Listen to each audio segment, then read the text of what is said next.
Your makeup looks fantastic. You always look fantastic, Thank but you. it's extra nice. Thank you. Yeah. I was showered.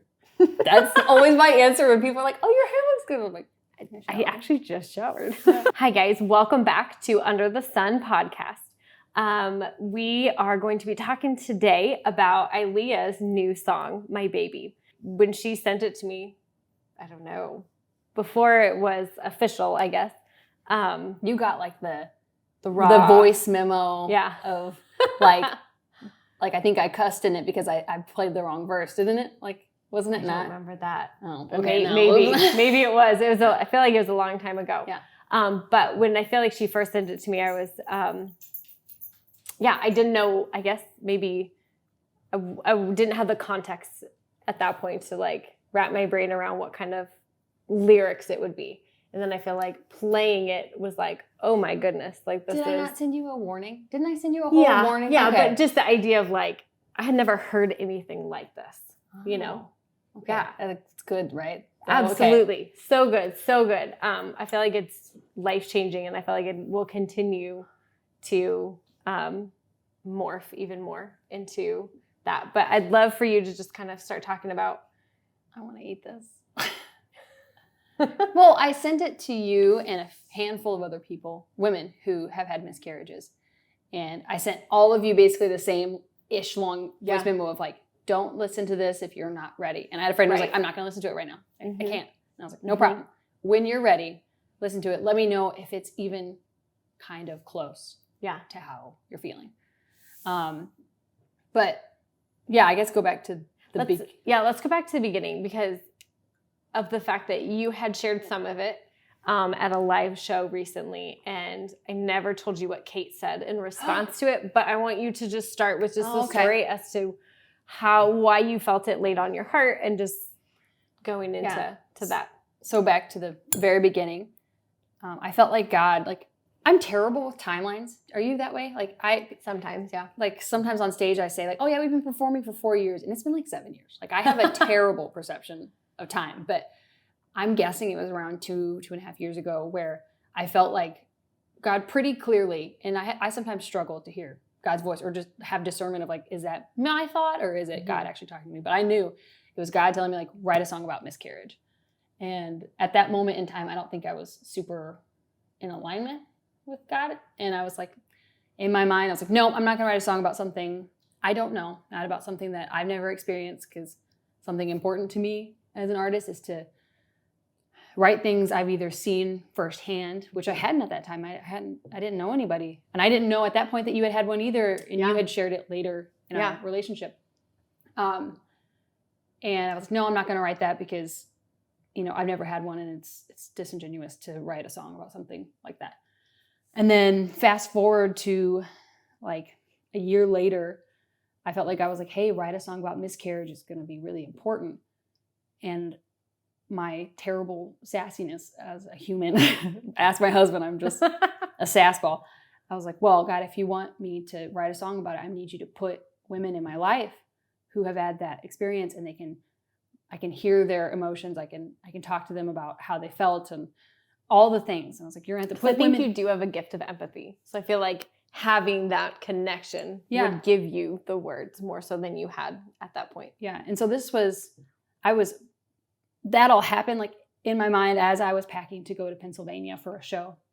And literally I'm boarding the plane in Peoria, and I sit down, and the lady's coming through with the cart of beverages. And as I see her like pouring some stuff, I just see like tears streaming down her face. And I'm like, I can't not say something because I don't know. I just can't not. I can't not. Yeah. And so I was like, hey, are you okay? And she had just like dropped in the empty seat next to me, and then just the whole flight talked about how she just had a miscarriage and how like the company didn't really recognize that was a thing to take time off for. And she was back to work before she felt emotionally ready, and she was already just traumatized by the loss of her child. And I was like, whoa, God acted super fast. And that was like the fastest I've ever seen God work in my life. Usually it's a pretty like patience building experience usually. And then I get to the show, and I'm playing a different song, my song called Broken. And one of the advisors there at the college was like just sobbing during that song and like left the room. And I was like, oh my gosh, like what is going on today? This is making people cry. It was like within, I flew in that day and I had a show that day. Yes. And then I talked to her and she was like, I had a miscarriage 3 months ago. And she's like, it just hit me really hard because like, you know, well, she lost her child and yeah, she was like, she really resonated with that. And we talked for, I mean, until the night about her experience. And I told her, I was like, you know what, I think I'm going to write a song about this. She was like, you totally should. And she was one of the women that I sent that original terrible voice memo to. And I was like, hey, I was like, you were a part of this. I appreciate that. And I feel like not that long after you shared that you had a miscarriage. And yeah. And then my other friend in Tennessee shared that she had 2. And it was like, it's just this whirlwind of God just like placing women in my life. And I, at that point, I was working full-time, part-time, and touring like as much as I could, and was just, you know, emotionally, like just exhausted all the time. I had no extra energy. So when the pandemic hit and I ended up working with you for a little while to like, get my energy back up, because otherwise I didn't want to play the guitar at all. I was so dead inside. But once I started to feel good, I was like, isn't that interesting to you? Just like, I don't know, just to throw in my own little snippet here. Yeah. I think so many times, and this, you know, we could dive into it at another time, but so many times like we associate our negative emotion toward someone or something that really is a gift from God. But because we're in an unhealthy place, physically or emotionally, we don't always realize, like, I feel like for you, it's like we started working on your health and then that joy came back. Yeah. It wasn't that was the reason for your lack of joy. Does that make sense? Yeah. Like, well, because I would remember I played with a green guitar at that point, and whenever I picked up the guitar, like anxiety would just fill my body. And I don't think it was based off of the guitar or doing the thing or playing the music. It was like, hey, in my mind, I work it out this way: is like, when you play this guitar, you exert so much energy, it knocks you down for like 4 days. And so it was more of you don't have the capacity. Yeah, it's like this guitar brings the next 5 days bad feelings, like of just exhaustion. And so, where was I going from there?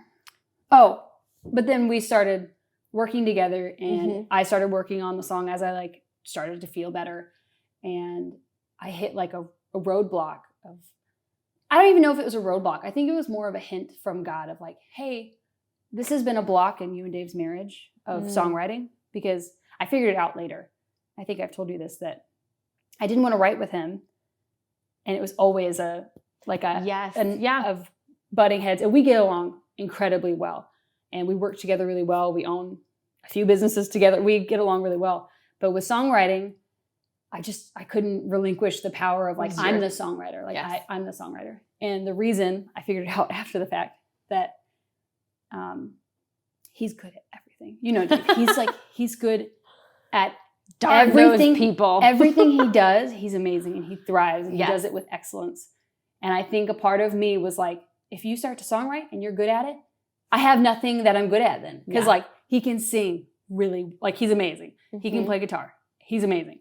Everything he does. And I'm like, if you do songwriting, then like what am I good at? Because it was like my thing. It was like, again, some identity built in there. Yeah, which I think is not good. Like, it wasn't good. So Dave, I went in and I was like, hey, this is the idea, the concept.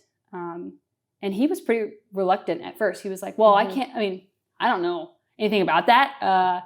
And was kind of like hands-offish at first. And then within an hour, we had finished the song, and we had this beautiful connecting moment where we were both sobbing. And he was like, I didn't know this is how they felt. I didn't know. And he was like, I'm seeing it from a dad's perspective. He's like, we don't even have kids. And he's like, I didn't know.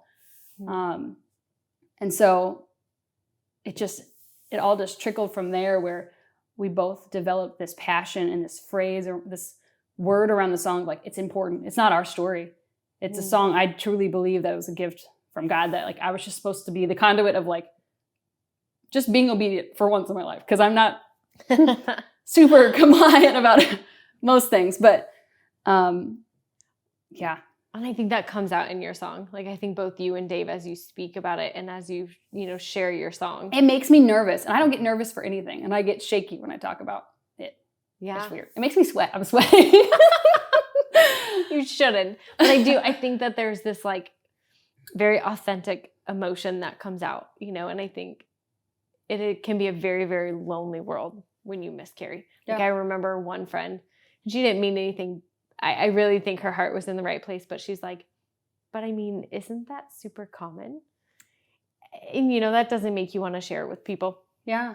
But again, it's, you start talking to women and our stories, no matter what we've gone through that may look a lot similar, they're never, ever the same story. Yeah. Right. And we know that.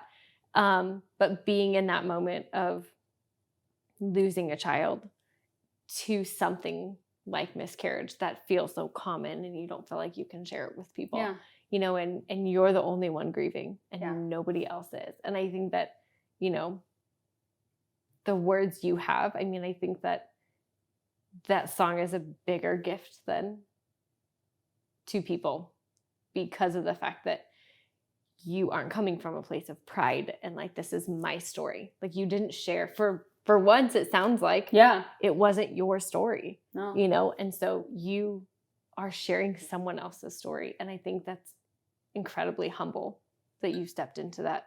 Thanks. I mean, I can't say it enough that I think there was a push from God, like even all along the way of like obstacles that happened. It was like the whole narrative was like, it's not about you. Like, get over it. Go do this thing. It's not about you. And I'm like, okay, yep, gotta stay focused. Like, there were a couple times where just things stopped. Like, things didn't work out. Like the lanterns, I think I told you. Yes. We did this whole lantern release and I had this vision. I was like, it's going to be so beautiful. And there's going to be these lanterns and then there's going to be this special moment for all the moms. Mm-hmm. And it wasn't great. The lanterns were huge. They were huge. And it took forever. For one thing, they wouldn't light. It was from Amazon. Got like a pack of 100 for like $30. They wouldn't light. They couldn't take off by themselves without catching fire. And so like there was just flames everywhere. It wasn't this peaceful, beautiful moment. You're like, wait a minute, fire. We have fire now. And then Dave was like, oh my gosh, we should have gotten insurance because we have all these people here for this video and there's fire and what are we doing? Anyways, it was just not the magical moment that I thought it would be. And what ended up happening is all of the women had to help each other release their lanterns. And I didn't realize it in the moment because I was so focused on like, it didn't work out. It was actually, I was thinking about me because I was like, I envisioned it this way and it's not going the way I planned it to. And it's hard enough to get all those people together and to have it was location. Freezing. It was January in the Midwest. It was freezing. And so I was like, this is a bust. This scene will never be in the video. I was salty because I was like, I lost control in that moment. And then somebody else, my friend Maggie, was like, isn't it cool that like you couldn't release the lantern without your community? Isn't it kind of symbolic that you can't do it on your own? And then I was like, and I was like, it's not about me. Like, get over yourself, Aileeah.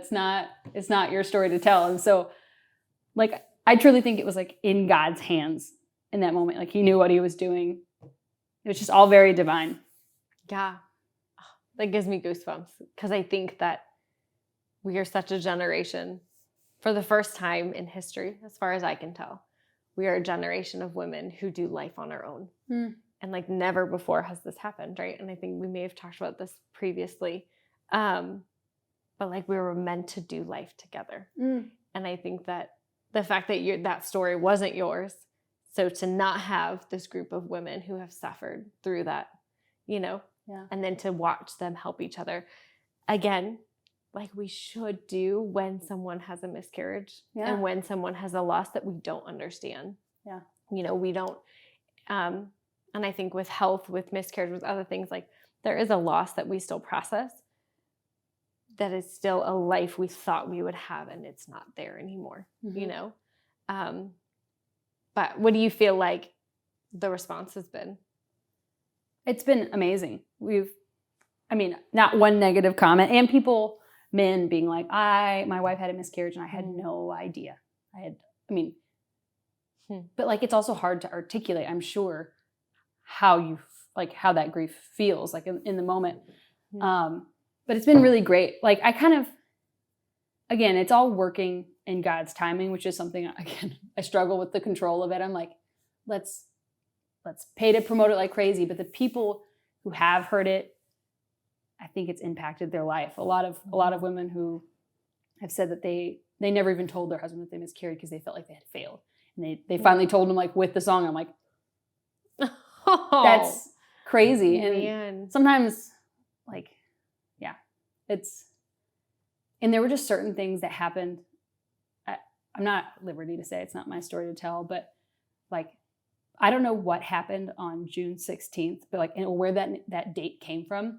It was like, basically the video was done, the song was done. It was waiting to be posted to Spotify and iTunes and Google Play. And like, we could release it whenever we wanted. And so we were just like, Dave just said July 16th or June 16th. I was like, okay, why not? It was a Wednesday. Why did I release it on a Wednesday? But the amount of things, like I got, because I get goosebumps. The goal, right? No. I mean, I think the original goal, you were thinking like February. That's what I wanted, but everything stopped. Like basically, like just logistics things. People are like, oh, just release a song. It's not a big deal. And I'm like, there's a lot of stuff that goes into it. So the mixing guy wasn't available for like 17 weeks. And so we had to find a different mixing guy. And he wasn't available for 10 weeks. And we had to find a different one. And then the guy who masters it was going to take like 8 weeks. And I'm like, okay. And so basically at some point I just had to be like, okay, I can't control this anymore. It's just going to get done when it gets done. But the 16th it came out, and the amount of messages I got of like, this was my kid's due date. This was when I miscarried. I miscarried on the 16th. Or like, I could not keep up with how many people like this date, the 16th is significant. And I was like, in my mind, I'm like, that's God, because I didn't pick the 16th. It literally just, Dave was like, hey, why not the 16th? And there was some, like one of the gals who messaged me, she had miscarried. Like, she's like, hey, I wasn't going to say anything, but I'm actually miscarrying right now. And I appreciate you releasing this. And I'm just like, I could like, again, it's not about me. It was just something that, I don't know. It was probably the most important thing I've done to date. Yeah. And it's, hopefully I want it to impact more, but there's also like this part of me that I feel like it's God being like, hey, just relax and know that I got it under control. But then like my controlling side is like, let's like promote it to all these things. But I feel like I keep hearing just like, I've got it, like it's in its time. But it's like 4,500 people I think have viewed it. And the streams are doing decent. But as an artist, you kind of like, I had this hope. I'm like, it's going to be viral. And so like, I'm trying to battle of like, I listened to God and I did what I think I should. But then there's like the human side of me. I'm like, well, then why didn't it get more traction? Like, it's just to be honest, like that's like my mind. I'm like, but then again, it's not about me, right? So then it's just human thoughts of like, but like I listened. God, isn't that like the thing of like, but then again, it's not about me. So and I feel like on this side, we just don't know. We don't know who it impacts or who it, and I think you and I had talked about just the significance of what it could do and mean to just anyone who lost a baby in the womb for any reason. Well, do you want to talk about, so Emily brought up her perspective that like, I always knew like it's very a pro-life song, I think, because I think we don't value humans in the womb. Absolutely. In this generation especially. But I don't know, do you want to talk about, because like I never even thought of it as a song as like for mothers who aborted their babies and regretted their decision. Like I never thought about that. Yeah, because I think, and I don't know if we talked about this on the podcast or not before. I'm gonna eat this. But I definitely feel like, for me, my experience when I had a miscarriage was that something physically left me. And it was like that soul, like a part of me was gone. And I remember thinking like, there's no way. I mean, there is, but we won't get into that. I can understand how women truly end up struggling with abortion on the other end. I don't always think that they're communicated or told maybe what may happen from an emotional perspective and a physical perspective after they've walked through that. They dehumanize it. They're like, oh, it's just a procedure. Yeah. And it's like, it's not a... Right. Yeah. Because there's still that soul tie, I feel like. Soul tie is a very good word. I agree. And I think that we have that. Soul tie is a beautiful word. I had never put it in that context, but it is. But then like listening to that song and being like, I know that there are women who I've spoken with who they can't go back and change it. And they will forever wonder, why did I choose for that life to be gone? Mm-hmm. Or even within miscarriage, the guilt of like, I didn't want this baby and then it miscarried. Did I do something? Yeah. Like I didn't want them. And there's guilt there.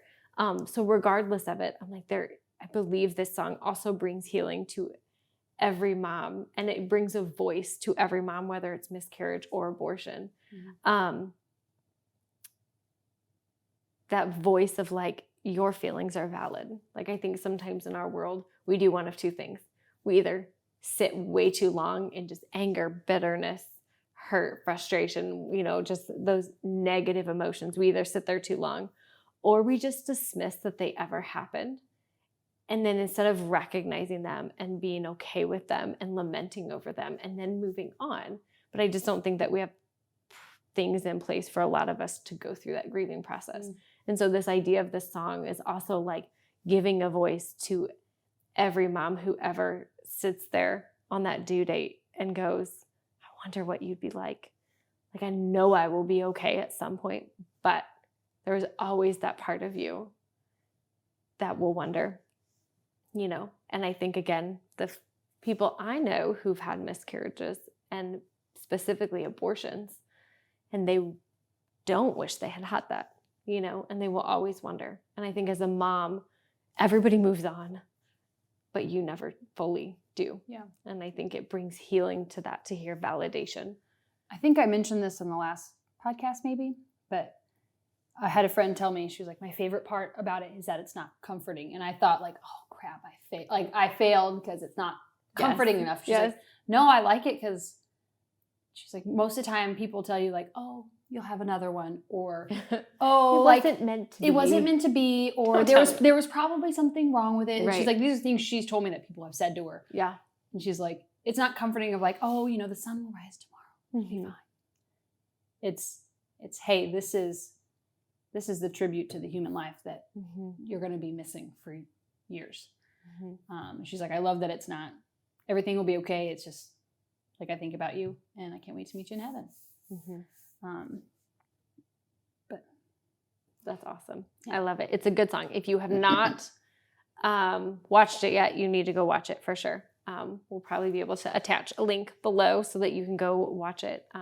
Leave Aileeah some love, and definitely sharing it with people who have either experienced it. Again, I love the men's perspective, right? Because I remember reading an article when I had miscarried, and it was just this line of like, first term miscarriages or first term abortions are very specific to moms only. Like only mom really grieves, because the minute you become pregnant, all of a sudden everything changes. You aren't thinking anymore, well, in 9 months I become a mom. I hated that. I was pregnant during my first Mother's Day, and people are like, oh, next year you get to celebrate. What? Like, I'm carrying him. Like, he's 8, he's been in here 8 months. Like, he's about ready to come out. Like, no, I'm fully a mom. Like, I've already, had to change what I'm eating, and my feet are huge. Like, what do you mean I don't get a Mother's Day present? Because oh, you didn't get a Mother's Day present? I did. I just had other people. Yeah. John was great about it, but other people being like, and just this idea though, that like moms change the minute you find out that you're pregnant. But if guys need a visual of like, yes, if there's a bump, then you can visualize the guys kind of connects the dots, right? Yeah. And I think that like getting a nursery ready and having clothes and like getting to that point and losing a baby is different. It is different.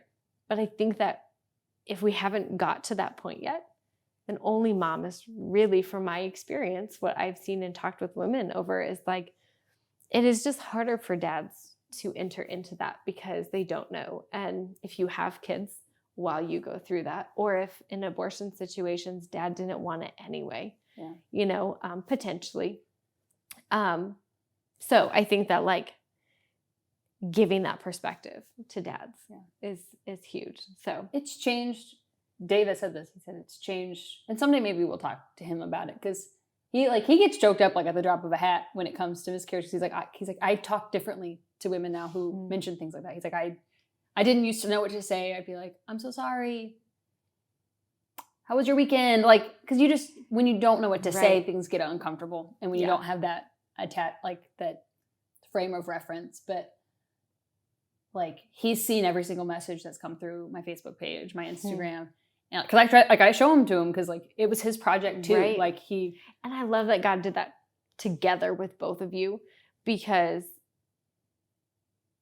it became something you shared when all of these start coming through. It's not you sitting by yourself, Sometimes he did one day, I think it was like a couple days after it was released, he was like, Can you not show me those for just a minute? Because he was like, it was hard. He was emotionally raw. He was like, I have to get through the work day. And I'm like, oh, buddy, I'm sorry. But oh, yes. Yeah. So share it with your friends, female friends, and share it with, those dads out there that may need to have some context too around that. So I think people think their shares don't matter, but it does.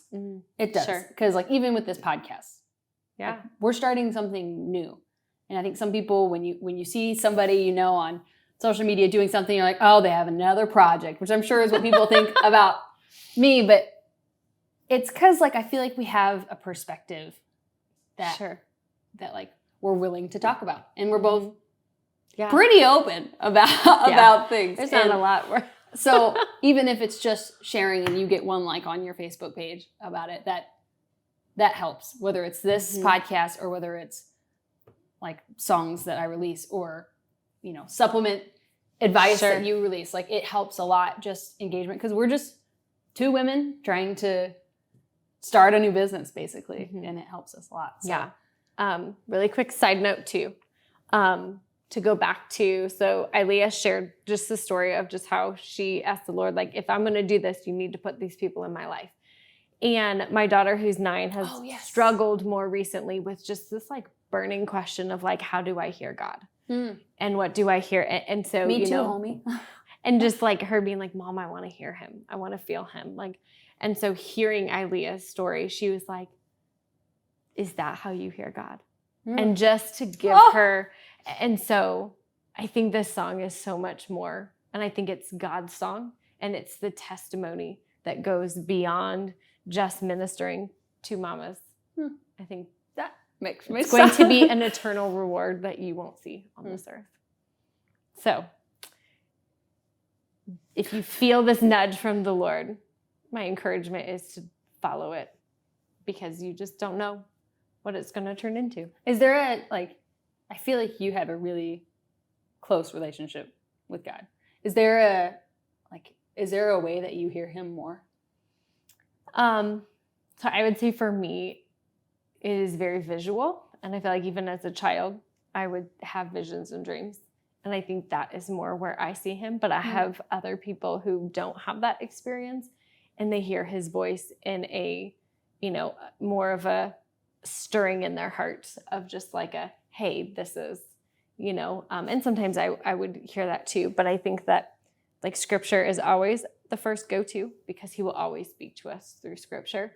And then just being attuned to the Spirit, and just, I think some of us just tend to be a little bit more natural when it comes to certain things. And it's just how God speaks to us. Our gifts are different. I was talking with someone, I can't remember who, about prayer, and they were like, I pray when I wake up in the morning, and then I say amen, and then I don't think about him again all day. And I was like, literally there's always a chronic dialogue happening in my mind that I'm guessing came from my parents who. Yeah. Well, we're told to pray without ceasing. And what does that look like?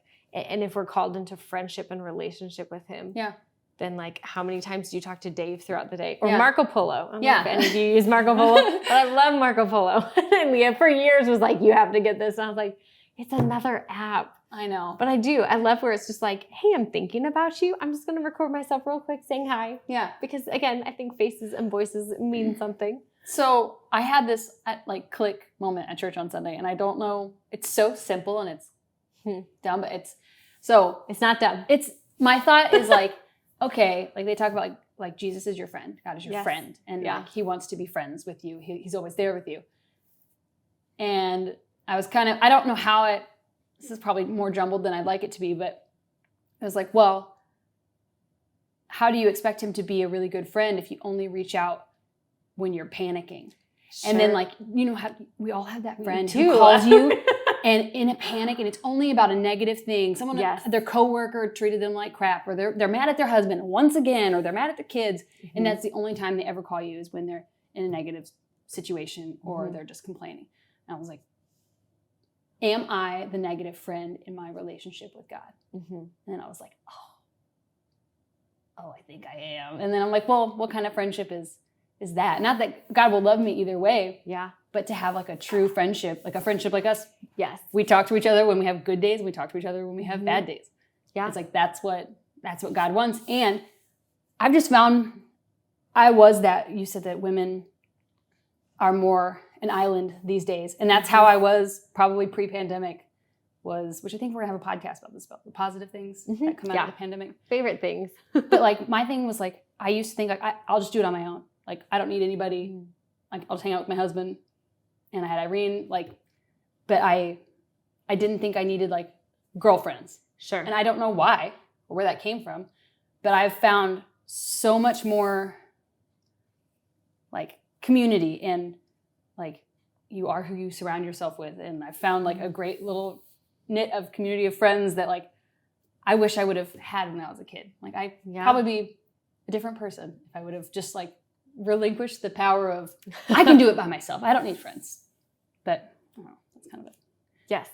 Yeah. Frantic thought. I love that. And then to go back to that analogy of friendship, right? Like how do you hear God's voice?